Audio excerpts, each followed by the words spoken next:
The game was over. And come on, it was 2:18. You really, and even though when the Jets get the ball back, the damage is already done. They wasn't coming back from this game.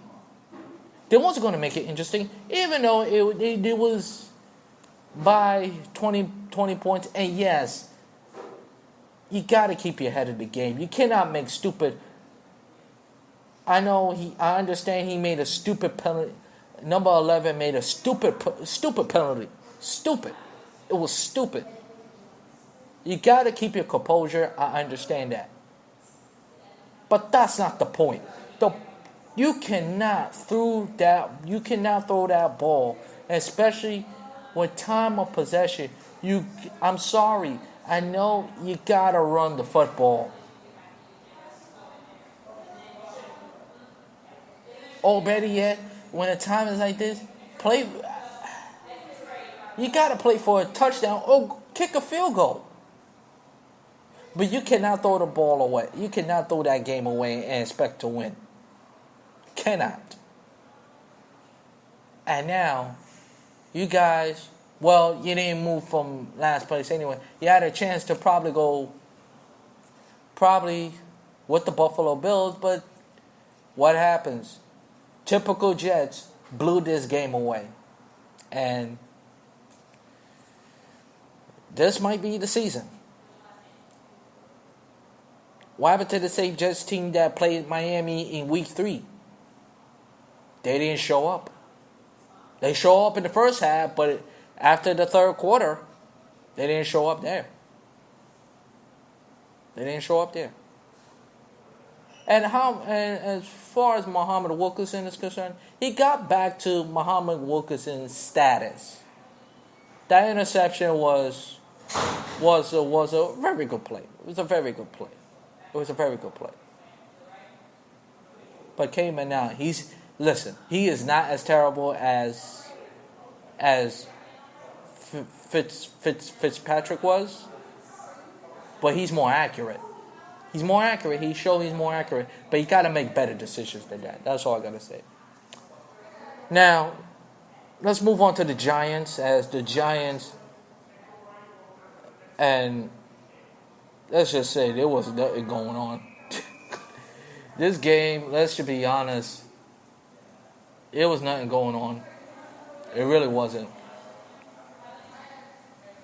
I mean, when you're 1-5, and when you have games like this, it just wasn't going your way. Yes, they had a first win, and they get out of the way, but get out of the way against Denver, and they looked like they would get back to things and get back on their feet, but even though they scored the first touchdown against Seattle at 7-3, and from that point on, after Seattle scored that touchdown and make it 7-10, I can't recall what quarter it was. I don't think it was the third. I think it was the second quarter or something like that. It was second or third. I'm not too sure. Probably was the third quarter, and from that point on, and from that Richardson play, and let me say this about this Richardson and Collins play. I thought for 1 second that play would have been intercepted. I thought that play would have been intercepted, but it turned out it wasn't. It turned out it was a touchdown, and it was like the seminal play like that happened against the Green Bay Seattle game. We all know what happened with that Green Bay Seattle game. They should call it an abomination game. That game. We should call it that game. Let's be frank right there. But for the most part, that play was exactly that. And to me, they should have let that play a little go. And to me, that play would have been an interception. Good job with Collins. Yeah, good job with Collins to even get a chance to intercept the pass. Even get a chance. Even give a chance to throw that interception. But for the most part, it was typical Giants football of 2017. touchdown after touchdown, and I just say, Russell Wilson just had his way with the Giants. As the Giants defense still looked, I wouldn't say awful or putrid or atrocious. Out of gas is the better word for it. The Giants defense was just out of gas and just could have no answer whatsoever for Russell Wilson. As Russell Wilson had a absolutely tremendous game, and the Giants couldn't have no answer. Really have no answer. And this season is pretty much over. Well, they got one more game, I think, to get back. Because once you don't want to get back, you don't want to get to 1-7. Once they get to 1-7, there goes the season.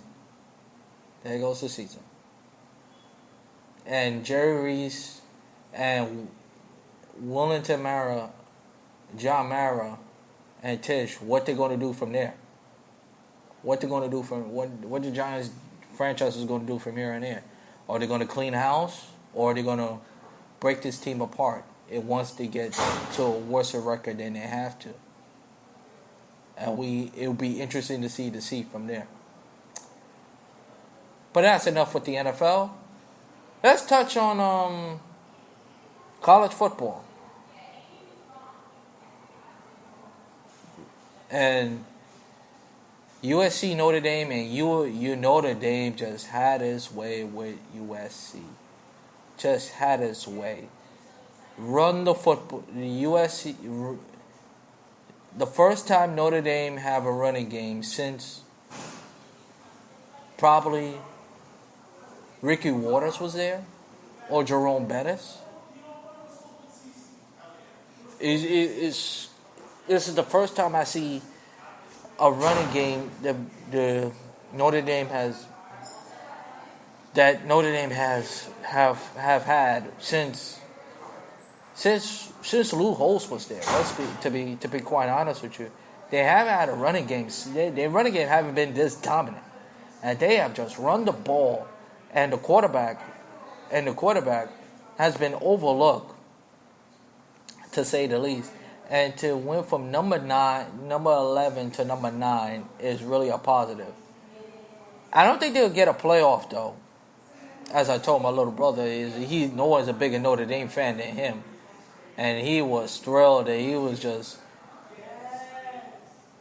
And I never seen USC being this dominant. Never, in my lifetime, seen Notre Dame being this dominant. And as far as USC is concerned, they're just not a championship. They're not a championship caliber team. They're a good team. They're good enough to win the Pac-12, but they're not a national championship caliber team. This is not the USC that was 2005, 2005, early 2000, 2002 to 2005. That won national championship or national championship caliber team. They're just not that. They're just not that dominant. They're just not. They don't scare anybody anymore. They're not. Their defense is putrid, awful. Especially their run defense against Texas, against Utah, and last year against Alabama. Barkley at the Rose Bowl, and now Notre Dame, who just they could easily put up 50 or 60 points. They just look awful. They're not a championship caliber team. So until they show they have some defense, I don't want to hear no more hype about USC. They're not ready. They're not there yet. They're not there yet. As far there was not going to be a national in the national championship. I know I keep saying being repeated. If I apologize for that. They're not national championship material. They're just not. They have the same mistake over and over again. Now their pass defense is okay. It's okay. It's not good as well, but it's okay. It's decent. But their run defense really need work if they want to be national champions. But I still think USC is good enough to win the Pac-12. They're still good enough. They got one more game left, and that's against UCLA, and we all know, only God knows with UCLA. And probably Stanford. I don't know if they faced Stanford already or not, but probably Stanford. Two teams I would have worried about for their conference. Stanford and UCLA. But other than that, and college football, who knows? Every given Saturday, anything can happen. Listen, they lost to Washington State. They could lose to anybody. Hell, they could lose to They could fall into the trap and lose to Oregon State, for all I know, or lose to Oregon. And finally, Michigan, Ohio, Michigan and Penn State. Penn State, kudos to him. But pardon my French, that coach is a really fucking prick. He's a real goddamn fucking prick. I was back and forth with USC Notre Dame, but when I saw the last minute, yes, he want to stick it. They did it. Yes, Michigan blew them out a year ago.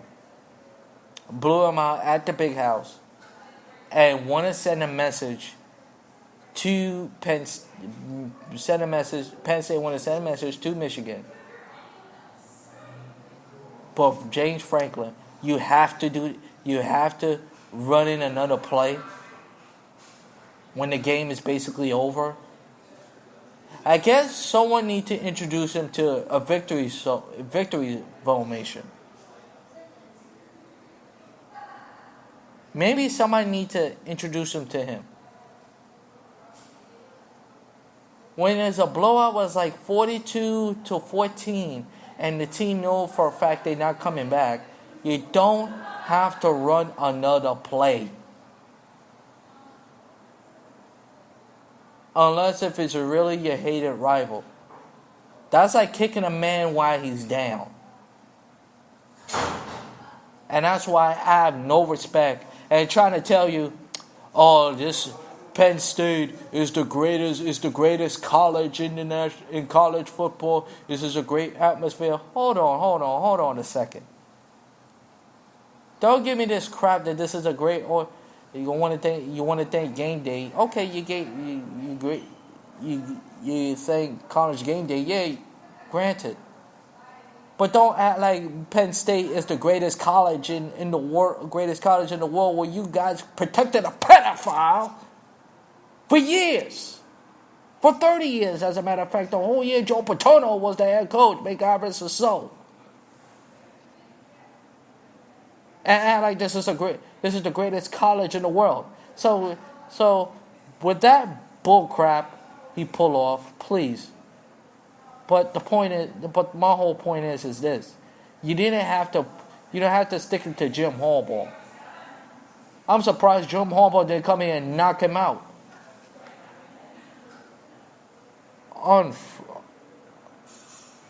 Unfreaking believable.